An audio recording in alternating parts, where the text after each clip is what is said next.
घमंडी और सख्त हृदय वाली पुष्पा 92 वर्षीय अपनी सास विमला पर बहुत जुल्म करती थी। ससुर के गुजर जाने के बाद से पुष्पा ने अपनी सास विमला का जानवरों से भी बदतर हाल कर दिया था। वो उसकी गिनती घर के नौकरों में करती, उसे अलग थाली में खाना देती, रहने के लिए अलग छोटा सा कमरा। ये सब देख पुष्पा के पति आलोक को बेहद दुख होता, लेकिन वे चाह कर भी ना कुछ कह पाते ना कुछ कर पाते। एक तरफ उसकी 92 वर्षीय वृद्ध माँ थी तो दूसरी तरफ उसकी धर्मपत्नी। वो करता भी तो क्या करता, वो असमंजस में पड़ गया था। तभी एक दिन पुष्पा अपने पति आलोक से कहती है, सुनो जी, मैं सोच रही थी क्यों ना अपने बेटे राहुल की भी शादी करा दे। देखो ना, घर का सारा काम मुझे अकेले करना पड़ता है और वो बुढ़िया की देख रेख भी मुझे ही करनी पड़ती है। मुझसे नहीं होता ये सब। ठीक है, हम राहुल के लिए लड़की देखना शुरू करते हैं। वैसे भी अब उसकी उम्र हो चुकी है। पुष्पा राहुल की शादी के बारे में सोचकर मन ही मन खुश होने लगती है। दरअसल पुष्पा अपने लिए एक ऐसी बहू की तलाश में है जो गाय से भी ज्यादा सीधी और कोयल से भी ज्यादा मीठी हो। बहुत ढूंढने और जांच परखने के बाद देविका के साथ आखिरकार उसकी तलाश पूरी होती है। वो देविका को राहुल के लिए पसंद कर लेती है और एक अच्छा सा मुहूर्त देखकर उनकी शादी करा देती है। ऊंचे संस्कार और सरल स्वभाव वाली देविका ने ससुराल में पहले दिन से ही सबका दिल जीत लिया। वो रोजाना अपने ससुराल में दिन की शुरुआत पूजा पाठ से करती और सबका अच्छे से ख्याल रखती। एक दिन देविका सबके लिए डाइनिंग टेबल पर प्लेट लगाती है। सभी लोग टेबल के पास आकर बैठ जाते हैं। देविका अपनी दादी सास का भी हाथ पकड़कर उन्हें डाइनिंग टेबल पर बिठाती है और उन्हें खाना परोस ही रही होती है कि पुष्पा उसे रोक लेती है। ठहरो देविका। क्या हुआ मम्मी जी? देविका, तुम इस घर में नई हो इसलिए शायद तुम्हें पता नहीं। तुम्हारी दादी सास के लिए अलग थाली है, वो इस थाली में नहीं खाती। देविका मुड़कर विमला की तरफ देखती है और फिर अपनी सास पुष्पा से प्रश्न करती है, लेकिन मम्मी जी, रसोई में तो यही प्लेट थी। तुम यहीं ठहरो, मैं इनके लिए प्लेट लेकर आती हूँ। पुष्पा रसोई में किसी कूड़ेदान की तरह पड़ी प्लास्टिक की प्लेट लेकर आती है और उसी में विमला के लिए खाना लगाती है। जब ये सब देविका देखती है तो वो आश्चर्य में पड़ जाती है और फौरन उठकर रसोई घर से दूसरी प्लास्टिक की प्लेट भी ले आती है। अरे बेटा, ये दूसरी थाली तू किसके लिए लाई है? देविका मासूमियत के साथ जवाब देती है, आपके लिए मम्मी जी। हाँ, मेरे लिए? पर क्यों? माँ जी, जब आपने अपनी सास यानी मेरी दादी सास को प्लास्टिक की प्लेट में खाना लगाया तो मैं समझ गई कि यह ज़रूर आपके घर की कोई परंपरा होगी, इसलिए मैं आपके लिए भी ये प्लास्टिक की प्लेट ले आई। अब आप अपनी सास के लिए इस प्लेट में खाना लगा दीजिए और मैं अपनी सास के लिए इसमें खाना लगा देती हूँ। देविका की बातों से पुष्पा हैरान हो जाती है। वो सोच में पड़ जाती है कि वो अपनी बहू देविका की मासूमियत पर खुश हो या फिर उसकी नासमझी पर दुखी।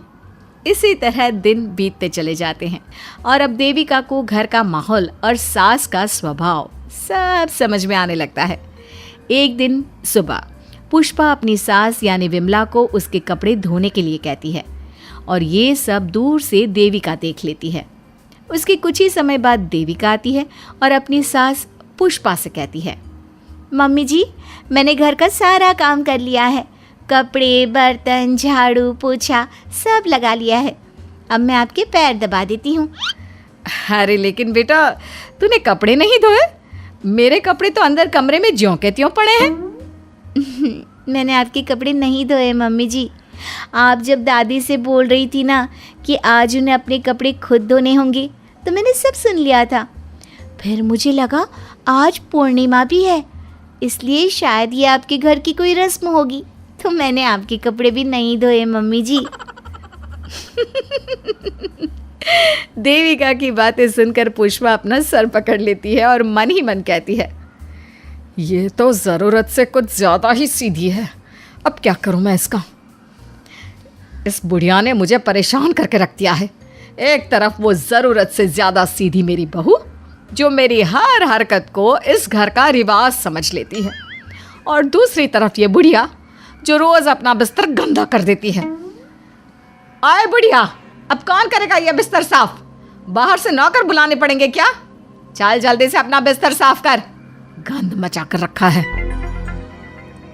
बहू, तू ऐसा क्यों कहती है? मैंने तेरा क्या बिगाड़ा है? मैंने तो कभी तुझसे ऊंची आवाज में बात तक नहीं की, पर तू मुझसे इतनी नफरत क्यों करती है? तभी वहां आलोक, देविका और उसका पति आ जाता है। क्या हुआ पुष्पा, तुम माँ पर ऐसे क्यों चिल्ला रही हो? अरे देखो ना अपनी माँ को, इस बुढ़िया ने अपने बिस्तर का क्या हाल कर रखा है। कितनी बदबू आ रही है इस बिस्तर से, किसी काम की नहीं ये बुढ़िया। आप एक काम क्यों नहीं करते, इस बुढ़िया को वृद्धाश्रम क्यों नहीं छोड़ आते? आलोक ये सुनकर परेशान हो जाता है। वो मन ही मन अपनी माँ से अपनी गलतियों की माफ़ी तो मांगता है, लेकिन जुबान से कुछ नहीं बोलता। बहू, ऐसा मत कर बेटा, तू जैसा बोलेगी मैं ठीक वैसा ही करूँगी। मैं अभी इस बिस्तर को साफ कर देती हूँ, पर प्लीज़ मुझे इस घर से मत निकाल। यह घर मेरे पति की आखिरी निशानी है। मैं अपनी अंतिम सांस तक इसी घर में रहना चाहती हूँ। माँ जी, दादी सास का बिस्तर मैं साफ कर दूंगी और अब से आपको कोई शिकायत का मौका भी नहीं दूंगी। आप प्लीज़ दादी को वृद्धाश्रम मत भेजिए। हाँ माँ, दादी को रहने दीजिए ना यहीं पर, उनके बिना ये घर बिल्कुल अच्छा नहीं लगेगा। देखो बेटा, इनका जाना ज़रूरी है, अब इनकी उम्र हो चुकी है, इसलिए अब इन्हें अपनी बाकी की ज़िंदगी वहीं बितानी पड़ेगी। इतने में देविका वहाँ से चली जाती है और कुछ ही मिनट बाद एक बड़ा सा बैग लेकर वहाँ पहुँच जाती है। देविका के हाथ में बैग देखकर सब अचंभे में पड़ जाते हैं। अरे देविका, तुम ये बैग कहाँ से लाई? तुम कहीं जा रही हो क्या? माँ जी ने अभी तो बोला थोड़ी देर पहले कि अब उनकी सास बूढ़ी हो चुकी हैं और उनकी असली जगह वृद्धाश्रम में ही है, तो मैं ये दूसरा बैग उनके लिए भी ले आई। वो क्या है ना, उम्र तो अब मम्मी जी की भी हो चुकी है, कल तो जाना ही है। इससे अच्छा अभी चली जाएंगी तो दादी सास को भी एक सहारा मिल जाएगा। क्या? क्यों बहू, तू मुझे वृद्धाश्रम भेजेगी हैं, अपनी सास को? मम्मी जी, अगर आप इस परंपरा का पालन करेंगी तो मुझे भी तो इस परंपरा का पालन करना पड़ेगा ना। मैं बिल्कुल आपकी तरह बनना चाहती हूँ। मेरी माँ कहा करती थी, ससुराल में बिल्कुल अपनी सास के नक्शे कदम पर ही चलना, जैसा वो करें और जैसा वो रहे ठीक वैसा ही रहना। तभी मैं एक अच्छी बहू बनने में कामयाब हो पाऊंगी ना सासू माँ। देविका की ये बातें सुनकर पुष्पा की आंखों में आंसू आ जाते हैं। देविका की बातों में उसे मासूमियत के साथ साथ आज बहुत सी चीजें सुनाई देती हैं, जो चीख चीख कर बताती है कि वो आज तक कितना गलत करते आई हैं। बेटा, तूने तो मेरी आंखें खोल दी। अपने ससुर के देहांत के बाद मैंने न जाने अपनी सास पर कितने अत्याचार किए, उन्हें कितना जलील किया, खरी खोटी सुनाई। आज अगर तू नहीं होती तो मुझे कभी अपनी गलतियों का एहसास तक नहीं होता। देर से ही सही, आपको अच्छे बुरे का एहसास हुआ, यही बहुत बड़ी बात है। मम्मी जी, तो अब आपके सामान का क्या करना है? अरे जाकर इसे मेरे कमरे में रख कर आ जा। अब कोई कहीं नहीं जाएगा, सब यहीं साथ में रहेंगे। बहू, मुझे समझ में नहीं आ रहा मैं तेरा किन शब्दों में धन्यवाद कहूँ। जो चीज़ तूने 2 दिन में पुष्पा को समझा दी, वो मैं बरसों से कहने की हिम्मत तक ना कर सका। पापा जी, ज़रूरी नहीं कि हर बात कहकर भी बताई जाए, कभी कभी अपनी गलतियों का एहसास कराना भी ज़रूरी होता है। और मैंने भी मम्मी जी के साथ ठीक वैसा ही किया, उन्हें उनकी गलतियों का एहसास कराया और देखिए आज सब ठीक हो गया। सच में देविका, तुमने आज हम सबको बहुत बड़ी सीख दी है। अब पुष्पा सुधर जाती है और घर की पूरी जिम्मेदारी देविका को सौंप देती है और अब उनका परिवार एक सुखी और समृद्ध परिवार की तरह रहने लगता है। राजेश अपने बेटे सचिन के साथ कवि नगर में रहता था। सचिन की शादी कुछ ही दिन पहले ज्योति नाम की लड़की से हो जाती है। एक दिन, सचिन और बहू, मैं तुम दोनों को किसी से मिलवाना चाहता हूँ। जी पापा, किससे मिलवाना चाहते हैं? इनसे मिलो, ये है सोफिया। नमस्ते बच्चों, कैसे हो तुम दोनों? सचिन और ज्योति सोफिया को देखते हैं और दंग रह जाते हैं। अब पिताजी, ये कौन है और आप इन्हें कैसे जानते हैं? मैं इनसे शादी करने वाला हूँ बेटा। सचिन और ज्योति ये सुनकर चौंक जाते हैं। अरे पर पिताजी, इस उम्र में आप शादी करेंगे? बेटा, मैं तो तेरी ही शादी का इंतजार कर रहा था। अब मेरे सर पर कोई जिम्मेदारी तो रही नहीं, और सोफिया और मैं एक दूसरे से कब से शादी करना चाहते थे। राजेश अपने बेटे की एक नहीं सुनता और वो सोफिया से शादी कर लेता है। सोफिया दरवाजे पर खड़ी होती है और ज्योति उसकी आरती कर रही होती है। पहली बार देख रहा हूँ कि एक फिरंगी सास का स्वागत एक देसी बहू कर रही है। उफ़ो, अब आप बस भी करिए ना, माँ है वो आपकी। नहीं, ये मेरी माँ नहीं है, ये सिर्फ मेरे पापा की पत्नी है। तुम्हें ये सब करना है तो करो, पर मैं इन्हें कभी अपनी माँ नहीं मानूंगा। सचिन वहां से चला जाता है। क्या हो गया सचिन को? चला क्यों गया वो? मम्मी जी, आप उनकी फिक्र मत करिए, आप इस कलश को पैर मारकर अंदर आइए। सोफिया कलश को लात मार देती है। ऑप्स, आई एम सॉरी, मुझे नहीं पता था कि। अरे कोई बात नहीं मम्मी जी, आइए आइए, अंदर आइए आप। ज्योति रसोई में खाना बना रही होती है, तभी वहां सोफिया आ जाती है। क्या बना रही हो बहू? मम्मी जी, आलू पराठा बना रही हूँ। अब आज मैं ब्रेकफास्ट बनाऊं? हाँ हाँ, क्यों नहीं मम्मी जी। सोफिया सबके लिए नाश्ता बनाती है और टेबल पर लाकर रख देती है। अरे ये क्या, आज ये सैंडविच क्यों बना है? ज्योति, आलू पराठा क्यों नहीं बना? आज नाश्ता मैंने नहीं, मम्मी जी ने बनाया है। ज्योति, इनसे कह दो कि मेरी माँ बनने की कोशिश ना करे। सचिन वहां से चला जाता है। सोफिया अपने कमरे में बैठी होती है, तभी वहां ज्योति आती है। क्या बात है मम्मी जी, आप ऐसे उदास क्यों बैठी हो? सचिन तो मुझसे ठीक से बात भी नहीं करता, पता नहीं मैं उसकी माँ बन भी पाऊंगी या नहीं। एक दिन राजेश के बड़े भाई सुनील और उनकी पत्नी सुधा घर पर आते हैं और सब सोफिया को देखकर हैरान हो जाते हैं।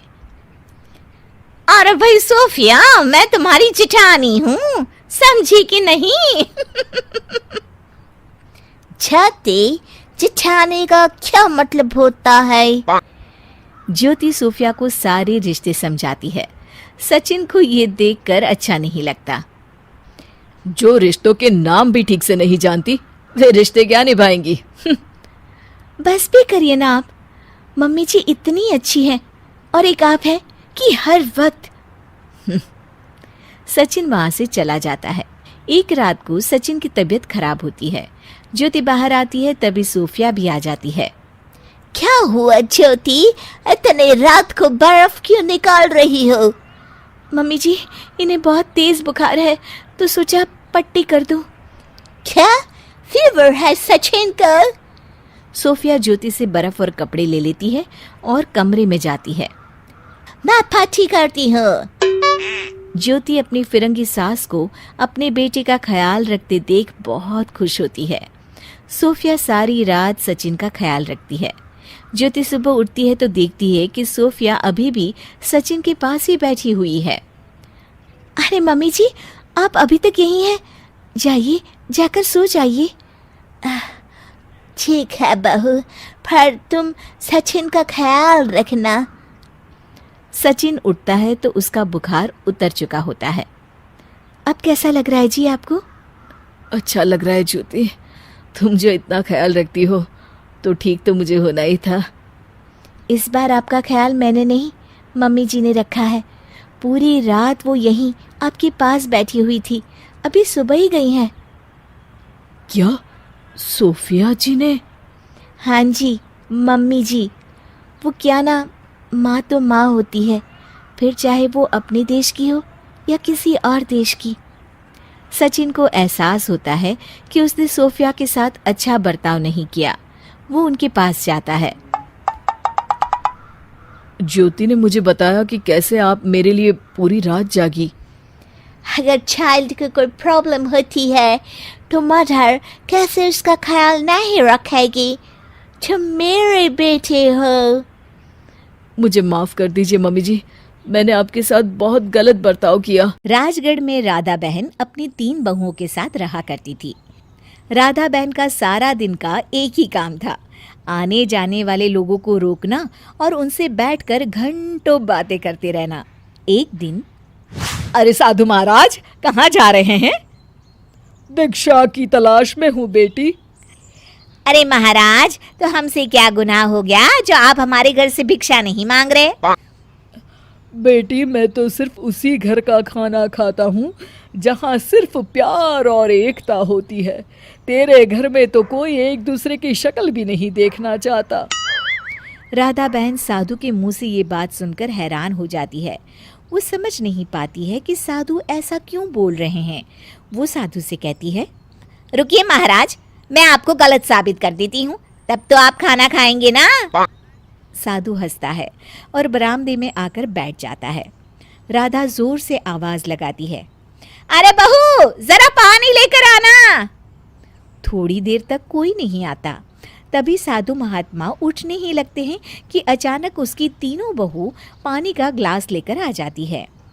3 बहुओं को पानी का ग्लास लेकर खड़ा देख राधा बहन साधु की ओर देखकर मुस्कुराती हैं और साधु को पानी पीने के लिए कहती हैं।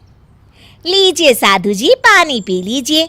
अब तो आपको यकीन हो गया ना? बावजूद इसके साधु पानी नहीं पीता और वहां से चला जाता है। राधा समझ नहीं पाती कि साधु ने उसके घर का पानी क्यों नहीं पिया। अगले दिन फिर साधु महात्मा वहां से निकल रहे होते हैं कि राधा उन्हें फिर से आवाज देती है, अरे महात्मा जी, रुक जाइए, कहाँ जा रहे हैं? साधु एक बार फिर राधा के पास आते हैं और कहते हैं, कहीं नहीं, बस खाने की तलाश में हूँ। साधु महाराज जी, आप तो कल हमारे घर का पानी बिना पिए ही चले गए, जबकि मेरी एक आवाज में मेरी 3 बहू पानी लेकर आ गई थी। मैंने कहा ना बहन, मैं ऐसे घर का खाना नहीं खाता जहाँ आपसी प्यार मोहब्बत और एकता ना हो। अच्छा, आपको कल की बात समझ नहीं आई। रुकिए, मैं आपको आज फिर से दिखाती हूँ। ये कहकर राधा बाहर बरामदे में बैठी जोर से आवाज लगाती है, अरे बहू, जरा बाहर तो आना। थोड़ी देर फिर कोई नहीं आता। साधु महाराज की तरफ देखकर राधा थोड़ा परेशान होकर फिर से चिल्लाती है, अरे क्या हो गया बहू, जरा बाहर तो आना। थोड़ी देर में राधा की 3 बहुएं एक साथ बाहर आ जाती है। राधा साधु की तरफ देखती है और मुस्कुराते हुए बहुओं को कहती है, अच्छा अब तुम लोग जाओ। हाँ? राधा की 3 बहुएं जब वहां से चली जाती है तो वो साधु की तरफ देखकर कहती है, देखा साधु महात्मा जी, माना आप बड़े ज्ञानी हैं, लेकिन गृहस्थ की समझ अभी आप में नहीं है। साधु एक बार फिर मुस्कुराते हैं और वहां से जाने लगते हैं। राधा फिर उन्हें रोकती है, नहीं नहीं, आज तो मैं आपको कहीं नहीं जाने दूंगी। आज तो आपको भोजन करना ही पड़ेगा। आपके सामने मैंने ये 2 बार साबित कर दिया कि मेरे घर में 3 ही बहुओं में आपस में बहुत प्यार है और वो मेरी बात का पालन भी करती हैं। अच्छा ठीक है, तुम जिद करती हो तो मैं फिर कभी आकर तुम्हारे यहाँ भोजन कर लूँगा, लेकिन पहले मैं तुम्हें कुछ देना चाहता हूँ। ऐसा कहकर साधु अपने झोले से राधा को एक कांच की छोटी सी छड़ी देते हैं। इस छड़ी के सहारे तुम कभी भी गायब हो सकती हो और यही छड़ी घुमाकर तुम वापस भी आ सकती हो। मैं ये छड़ी कल तुमसे आकर ले जाऊंगा। ये कहकर साधु वहाँ से चले जाते हैं। राधा छड़ी लेकर खुश हो जाती है। वो सोचती है कि वो गायब होकर क्या क्या कर सकती है। तभी वो अपने ऊपर से छड़ी घुमाती है और गायब हो जाती है। गायब होकर सबसे पहले अपने बड़े बेटे के कमरे में जाती है। देखती है कि उसकी बड़ी बहू और बेटा ढेर सारे रुपए गिन रहे होते हैं। बेटा अपनी बीवी से कहता है, सारे पैसे छुपा लो, इसे जोड़कर हम बड़ा कर लेंगे और अकेले रहा करेंगे। राधा ये देखकर दुखी हो जाती है। वो दूसरे बेटे के कमरे में जाती है, जहाँ वो देखती है कि उसकी बीवी अलमारी में मेवे काजू छुपाकर खा रही होती है और अपने पति से कहती है, ये लीजिए जी, ये काजू बादाम खा लीजिए, बाहर तो पूरा घर खा लेगा। हार कर राधा तीसरी बहू के कमरे में आती है। जहाँ वैसा ही कुछ नज़ारा देखने को मिलता है। वो अपने गहनों को छुपा रही होती है। राधा ये देखकर बहुत दुखी हो जाती है। राधा गायब अवस्था में ही बहुओं को आवाज़ देती है। अरे बहू, जरा सुनना तो, एक गिलास पानी ले आना। राधा देखती है कि सभी बहुएं किचन में साथ होती है और एक दूसरे को पानी ले जाने को कहती है। अरे छोटी बहू, जा क्यों नहीं रही पानी देने? अरे ये माँ जी को क्या हो गया है? बैठे बैठे बस पानी खाना और कुछ आता ही नहीं इन्हें। अरे जब देखती है कि हम नहीं देना चाहते फिर भी बार बार आवाज देती रहती है। तभी राधा दोबारा आवाज लगाती है। हड़बड़ाकर तीनों ही जल्दी जल्दी ग्लास में पानी लेकर कमरे में आती है, लेकिन वहां राधा दिखाई नहीं देती। बहुएं सास को न पाकर पानी का ग्लास लेकर वापस चली जाती है। अगले दिन राधा घर के बरामदे में बैठी होती है कि तभी वहां साधु आ जाते हैं। ला बेटा राधा, जल्दी से मेरी छड़ी वापस कर दे, और हाँ, जरा अपनी बहुओं को बोल भोजन भी ले आएंगी। इस बार राधा का चेहरा उतरा हुआ था। वो कहती है, आपने सही कहा था महात्मा जी, मेरे घर में एकता, प्यार, भाईचारा बिल्कुल भी नहीं है। जैसे लोग दिखते हैं जरूरी नहीं कि वो वैसे ही हो। मैं आपको अपने घर का भोजन करा के आपका नियम नहीं तोड़ना चाहती। और साधु छड़ी लेकर आगे निकल जाते हैं। चित्रा की शादी कुछ ही दिनों पहले लखीमपुर गांव में सागर से हुई थी। उसकी सास सुषमा देवी बड़ी ही कठोर स्वभाव की थी। सारे घर वाले उनसे डरते थे, यहाँ तक कि उनके पति सुंदरलाल भी उनसे कुछ नहीं कह पाते थे। एक बार की बात है, चित्रा ने खाने में नमक कम डाल दिया था। चित्रा, इधर आओ। जी मम्मी, क्या हुआ? मम्मी, जी कौन लगाएगा है? ओ जी मम्मी जी, बोलिए क्या काम था? ये कैसा खाना बनाया है तुमने? इसमें तो नमक ही नहीं है। अब जाने भी दो ना सुषमा, कोई बात नहीं। कोई बात कैसे नहीं? इसकी सजा तो इसे जरूर मिलेगी। बहू, आज का तुम्हारा खाना कैंसल। आज अगर इसे किसी ने भी खाना दिया तो उसे भी सजा मिलेगी। सुषमा ये कहकर वहां से चली जाती है। खाने में नमक कम होने की सजा? ये मम्मी जी तो किसी हिटलर से कम नहीं है। पर मैं भी देखती हूँ कि मुझे खाना खाने से कौन रोकता है। चित्रा चुपके से आधी रात में रसोई में आती है और प्लेट में खाना लेने लग जाती है। इतनी भूख लगी है कि पेट में पूरा जू ही दौड़ रहा है। तभी सुषमा रसोई की लाइट जला देती है। मम्मी जी, वो मुझे भूख लगी थी इसलिए। मेरी बात न मानने की तुम्हारी हिम्मत कैसे हुई? मम्मी जी, इतनी सी बात के लिए क्या कोई सजा देता है क्या? तुम ऐसे नहीं मानोगी। रुको, तुम्हें तो इससे भी बड़ी सजा देनी होगी, तभी तुम्हारे पर कटेंगे। सुषमा चित्रा को छत पर ले जाती है।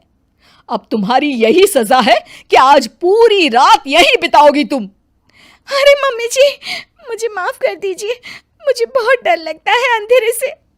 आप कहे तो मैं कल भी खाना नहीं खाऊंगी, परसों भी नहीं खाऊंगी, पर प्लीज मुझे ये वाली सजा मत दीजिए। सुषमा दरवाजा बंद करके अंदर से कुंडी लगा लेती है। अब आएगी इसकी अकल ठिकाने। मम्मी, प्लीज उसे जाने दो ना। अभी घर में नई आई है, इसलिए यहाँ के रूल्स नहीं जानती। नहीं जानती तो आज से जान जाएगी। और तू ना ज्यादा उसकी तरफदारी मत कर, वरना कल तेरा नाश्ता भी कैंसिल हो जाएगा, समझा? चल जा, अंदर जाकर सो जा। चित्रा छत पर अकेली डर रही होती है। हे भगवान, प्लीज मेरी अभी अभी शादी हुई है, मुझे अभी और जीना है। प्लीज मेरी रक्षा करना।